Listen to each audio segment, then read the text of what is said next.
नमस्कार दोस्तों, मैं डॉक्टर किशोर कटारा स्वागत करता हूं आप सभी का मेरे यूट्यूब चैनल पर।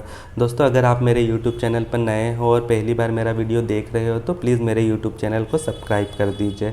और अगर आपको हेल्थ रिलेटेड कोई इन्फॉर्मेशन चाहिए या होम्योपैथी से रिलेटेड कोई कंसल्टेंट चाहिए तो आप मुझे दिए गए व्हाट्सअप नंबर पर मैसेज कर सकते हो। इसके अलावा जो मेरा ईमेल दिया गया है उस पर ईमेल भी कर सकते हो। दोस्तों, आज हम इंसोम्निया के बारे में बात करेंगे, या फिर जो स्लीपिंग डिसऑर्डर्स होते हैं जिससे आजकल लोग बहुत ज़्यादा परेशान हो रहे हैं, उसके बारे में हम बात करेंगे और देखेंगे कि होम्योपैथी में किस प्रकार से इंसोम्निया और जो स्लीप से रिलेटेड डिसऑर्डर है उनके लिए उनका ट्रीटमेंट किया जाता है और उनके लिए कौन सी मेडिसिन यूज़ की जा सकती है और किस प्रकार से इन कंडीशन को मैनेजमेंट या क्योर किया जा सकता है।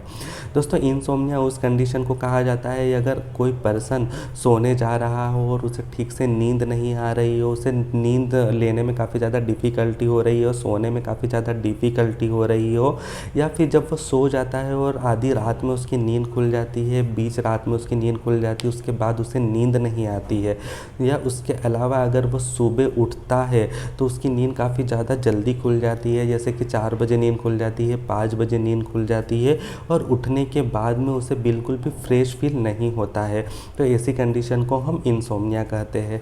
तो ये तीनों फेज़ हो सकते हैं, या तो हो सकता है कि उसे रात में ठीक से नींद नहीं आ रही हो, या फिर आधी रात में नींद खुल रही हो, या फिर सुबह बहुत जल्दी नींद खुल रही हो, या इसके अलावा सुबह उठने के बाद में उसे फ्रेश फील नहीं हो रहा है। तो इन जैसी कंडीशन को या इन सिम्टम को हम इंसोम्निया में लेते हैं। तो ये कंडीशन एक दिन में या 2 दिन में डेवलप नहीं होती है। अगर ये कंटिन्यू बनी रहती है या 1 महीने 2 महीने तक कंटिन्यू बना रहता है, या सप्ताह में 2-3 दिन ऐसा लगातार बना रहता है, तो हम उनको इंसोम्निया कहते हैं। तो इंसोम्निया के कई सारे रीज़न्स हो सकते हैं। आज की जो लाइफ स्टाइल है उसमें सबसे ज़्यादा जो इफ़ेक्ट करता है वो है मोबाइल। अगर आप कंटिन्यू मोबाइल में लगे रहते हो, या फिर लैपटॉप यूज़ करते हो, या फिर ऑफिस वर्क करते हो, या आप लाइट में रहते हो दिन भर, तो ऐसे पर्सन में बहुत ज़्यादा सोने में डिफ़िकल्टी रहती है। या इसके अलावा आपका जो घर है, आपका जो फ्लैट है, वो काफ़ी ज़्यादा ऐसी कंडीशन में है जहाँ पर शोर शराबा काफ़ी ज़्यादा है, जिसके कारण से आपकी स्लीप डिस्टर्ब हो सकती है।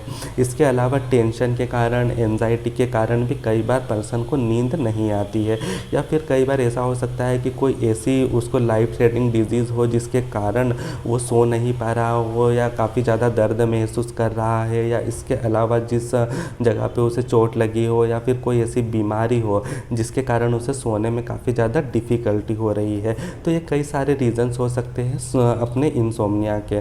तो दोस्तों, होम्योपैथी में कई सारी मेडिसिन्स होती है जो कि इंसोम्निया के लिए यूज़ की जाती है, और ये मेडिसिन बहुत अच्छी तरीके से वर्क करती है। तो इसके लिए सबसे जो एक कॉमन मेडिसिन है वो है पैसिफ्लोरा। होम्योपैथी में पैसिफ्लोरा बहुत ज़्यादा रूप से यूज़ किया जाता है इंसोम्निया की कंडीशन के लिए, और मदर टिंचर के फॉर्म में आने वाली ये मेडिसिन इंसोम्निया की कंडीशन के लिए, या फिर स्लीपिंग जो कंडीशन है या स्लीपिंग डिसऑर्डर है, ऐसी कंडीशन के लिए बहुत ही उपयोगी होती है। अगर आपको भी इंसोम्निया से रिलेटेड कोई सिम्टम है, नींद नहीं आ रही है, या फिर काफ़ी ज़्यादा डिफ़िकल्टी हो रही है, सोने में बहुत जल्दी नींद लग रही है, खुल रही है, तो ऐसी कंडीशन में आप पैसिफ्लोरा के 10 से 15 बूंद इस्तेमाल कर सकते हैं रात को सोने से पहले। इसके अलावा एक और जो दूसरी मेडिसिन है वो है कालीफॉस।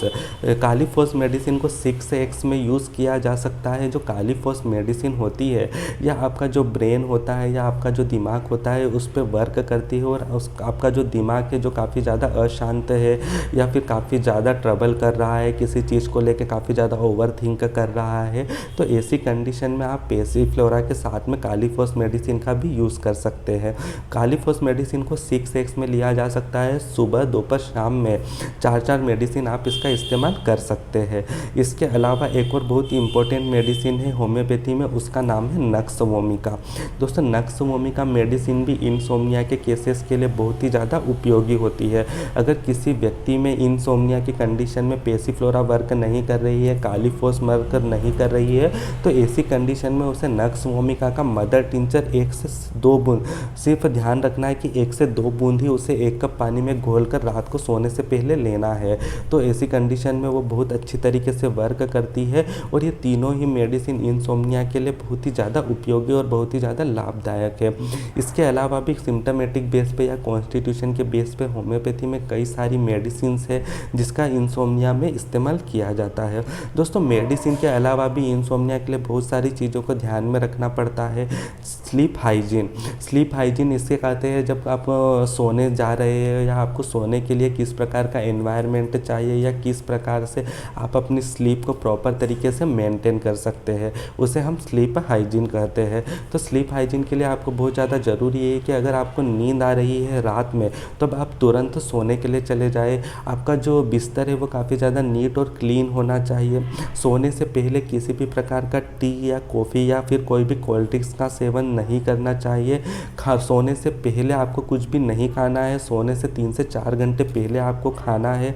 अगर आपके रूम में अगर घड़ी लगी हुई है या किसी प्रकार की लाइट जल रही है तो उसे बंद कर देना है या घड़ी को जो है किसी और रूम में लगा देना है। इन बातों को ध्यान में रखकर भी आप आपकी स्लीप हाइजीन को मेंटेन कर सकते हैं।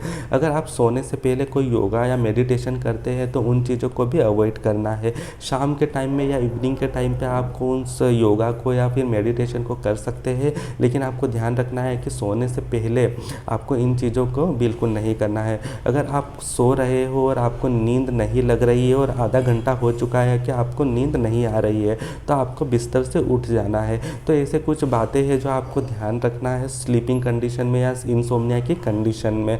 तो इन सब चीज़ों को फॉलो करने के बाद में या फिर साथ में मेडिसिन को लेने के बाद में अगर आप इंसोम्निया से सफ़र कर रहे हैं या फिर इंसोम्निया जैसी किसी सिम्टम से सफ़र कर रहे हैं तो आप ठीक हो सकते हैं।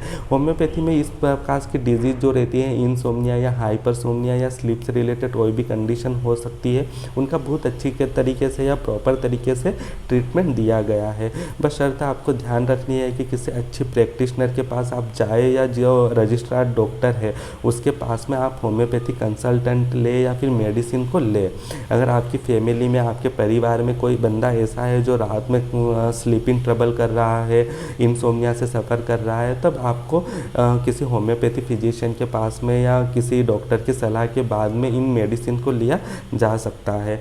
ये कंडीशन में अगर आप बहुत ज़्यादा ट्रबल कर रहे हो तो आप प्लीज़ किसी डॉक्टर से अवश्य सलाह लीजिए, क्योंकि अगर आप काफ़ी लंबे टाइम तक इंसोम्निया से सफ़र करते हो तो ये आगे जाकर आपकी जो लाइफ है उसको काफ़ी इफ़ेक्ट करेगी। आपकी जो डेली रूटीन के वर्क है उसको काफ़ी ज़्यादा इफ़ेक्ट करेगी और हो सकता है कि आगे चलकर आप इंसोम्निया के साथ में एंजाइटी या डिप्रेशन जैसी कंडीशन से भी सफ़र करने लग जाए। इसलिए अगर आपका इनिशिएटिंग फेज़ है इंसोम्निया के लिए या फिर स्लीपिंग डिसऑर्डर के लिए तो आपको तुरंत ही किसी होम्योपैथी डॉक्टर से कंसल्ट अवश्य करना चाहिए। धन्यवाद।